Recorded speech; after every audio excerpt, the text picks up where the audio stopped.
Hey, good morning, everybody. Welcome to a magnificent Monday, right? That's what I might call it. I just might call this Magnificent Mondays going forward because it is miraculous that we are alive today, right? You got health and strength. I always say this because I really mean it. I really sit down and be like, God, thank you that I'm not in the hospital. Thank you that I'm not dead, that I'm alive. I can still see, breathe, taste, and enjoy all these different things in life. Things may not be perfect. It may not be exactly how I want it to be, but I'm still here so I can still make a contribution to society. All right. That's what I want everybody that listens to me to be invigorated, right? And cultivate the gifts that he's placed in you and become everything that God wants you to be. All right, so I'm talking about another chapter in my book, chapter 9, and it's called Good Ol Daze. I call it the Good Ol Daze because you will come across those family members and friends that's always reminiscing about the good old days, and there's nothing wrong with that. It's great to think back of your successes, right? And in some cases, some of our failures, right? And see how far we've come. But if you're always fixated on the great times of the past, what are you doing to ensure that you have some great times today and going forward in the future? That's what this is all about. That's what this chapter is about. And it's one thing I talked about. I'm just going to read you a quick portion of it. And basically, it's 5 stages, right, that we all go through when we encounter different things from the past that flows into our future. And it's kind of like the 5 stages of grief. Okay, denial and isolation, anger, bargaining, depression, and acceptance, finally. So we have to make sure that we're actually moving through these different phases so that we don't get caught up in the good old days. We don't get caught up in the past. We're actually moving forward. Of course, we always want to deny that it's happening to us because it's a shock to the system. When something crazy happens to you, you just can't believe it because you can't fathom why this is happening to you. There's no rhyme or reason to some things sometimes. It's just life, right? Everybody, regardless of how much money you have, that's not going to safeguard you from the reality of life, okay? You have to be able to accept at some point what it is, okay? It may not be what you want it to be, but it's how you perceive it. That's the key. If you already go into a situation recognizing that anything can happen today, but you're giving yourself positive affirmations, you're encouraging yourself when you wake up, regardless of what happens, I'm ready to accept the challenge for the day because I'm not alone. God is still in this fight with me, right? If you go into the situation thinking that you're just alone and you have to figure out all the answers, then yes, you're going to be depressed. Yes, you're going to be in denial. Yes, you're going to be angry, right? You're going to be all these different things except free.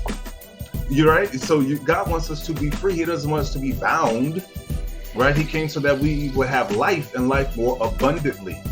So there's nothing wrong with going after what it is that you want to go after in life, as long as you keep it in the right perspective.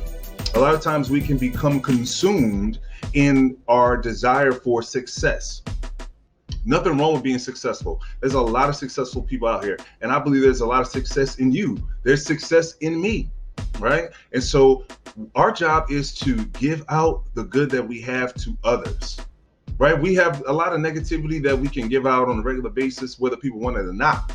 But how committed are you to being able to give the best of yourself to other people? That's the question.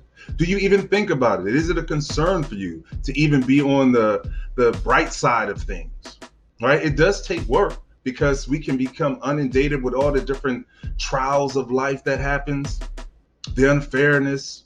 But at the end of the day, it's going to be up to you to change your perspective of how you're seeing this situation. And again, if you are a believer, you are not alone. You still have a very present help in the time of trouble. And that's the great thing about having a relationship with your creator. And not to be too long, because I try to keep these short, but I had a conversation with somebody recently, and they basically worship the creation, right? You have people that have practiced other religious beliefs, and I'm not really getting into religion because it's not about that. It's about relationship, as everybody says. Yes, it is about relationship. But it amazed me when I was talking to this person, they were so overly concerned with Mother Nature and what beautiful things that are in this earth. But then the question becomes, well, who created this beautiful thing for us to enjoy? It's like looking at a soda can, looking at the beautiful design of the can, and then enjoying the contents of the can, and then never giving any type of thought to the person who created it. It's asinine. It doesn't make any sense. So in all you're getting, get an understanding, right?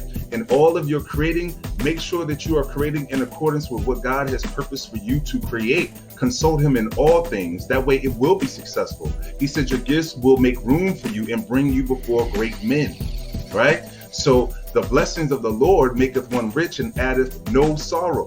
The blessings of the devil, hey, he might make you rich, but you're going to have a lot of sorrow. You're going to have a lot of regret. A lot of people that you see that's on TV smiling and looking like they living their best life, behind the scenes, behind closed doors, they're really not that happy because they know the sacrifices that they had to make for that success. All right. So keep your head up, and I will see you guys next Monday. Until then, God bless. Go check out 109unlimited.com. Pick up your shirt. Always be about your business. Always be about your business. Don't mind other people's business. Mind your own business. All right, y'all. Have a good one. Take care.